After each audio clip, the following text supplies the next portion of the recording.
क्या आपको कभी ऐसा लगा है कि आप एक ऐसी दौड़ दौड़ रहे हैं जिसका कोई फिनिशर पॉइंट ही नहीं है? सुबह उठना, काम पर जाना, लोगों की उम्मीदों को पूरा करना, और रात को जब आप अकेले होते हैं तो वही पुराना खालीपन। हम सोशल मीडिया पर मुस्कुराते हैं, लेकिन दिल के किसी कोने में एक सवाल हमेशा रहता है, क्या मेरी जिंदगी का कोई मतलब है? क्या कोई है जो मुझे वास्तव में समझता है?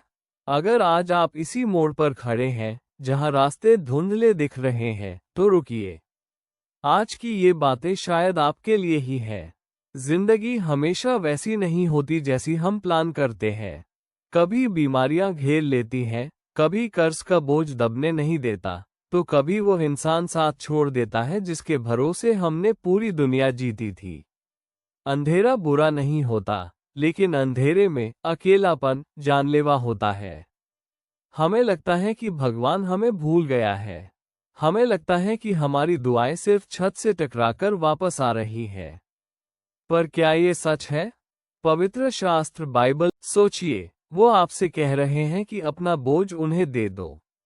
लेकिन हम क्या करते हैं? हम अपना बोझ खुद उठाने की कोशिश करते हैं और जब थक कर गिर जाते हैं, तब उन्हें याद करते हैं। यीशु सिर्फ एक नाम नहीं, वो एक भरोसा है। उन्होंने कहा, मैं जगत की ज्योति हूँ। जब आप एक अंधेरे कमरे में एक छोटी सी मोमबत्ती जलाते हैं, तो अंधेरा गायब नहीं होता, लेकिन आपको रास्ता दिखने लगता है। विश्वास वही मोमबत्ती है। यीशु ने एक बार कहा था, अगर तुम्हारे अंदर राई के दाने जितना भी विश्वास है, तो तुम इस पहाड़ से कहोगे कि यहाँ से हट जा, तो वह हट जाएगा।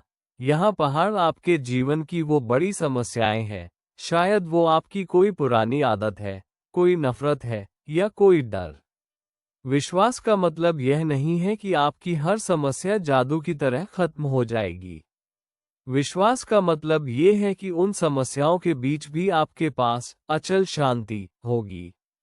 क्योंकि आप जानते हैं कि नाव चलाने वाला, द कैप्टन, जाग रहा है, भले ही तूफान कितना भी बड़ा क्यों न हो।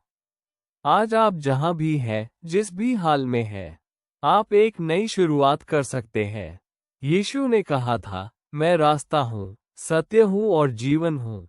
वो रास्ता जो सीधा पिता परमेश्वर के पास जाता है। वो सत्य जो आपको हर बंधन से आजाद करता है। नफरत को छोड़िए, क्योंकि उन्होंने सिखाया, अपने दुश्मनों से प्रेम करो। डर को छोड़िए, क्योंकि उन्होंने वादा किया, मैं जगत के अंत तक सदैव तुम्हारे साथ हूँ। एक बार बस अपने दिल की गहराई से पुकार कर देखिए। अपनी कमियों के साथ, अपने टूटे हुए दिल के साथ उनके पास जाइए। क्योंकि याद रखिए, टूटी हुई चीजें ही अक्सर सबसे ज्यादा रोशनी फैलाती हैं। अगर आज इस वीडियो ने आपके दिल को छुआ है, तो इसे किसी ऐसे दोस्त के साथ शेयर करें जिसे शायद आज इन शब्दों की जरूरत है। कमेंट्स में अपनी प्रार्थना की बातें लिखें, हम आपके लिए दुआ करेंगे। विश्वास बनाए रखिए, क्योंकि आपकी कहानी अभी खत्म नहीं हुई है। God bless you.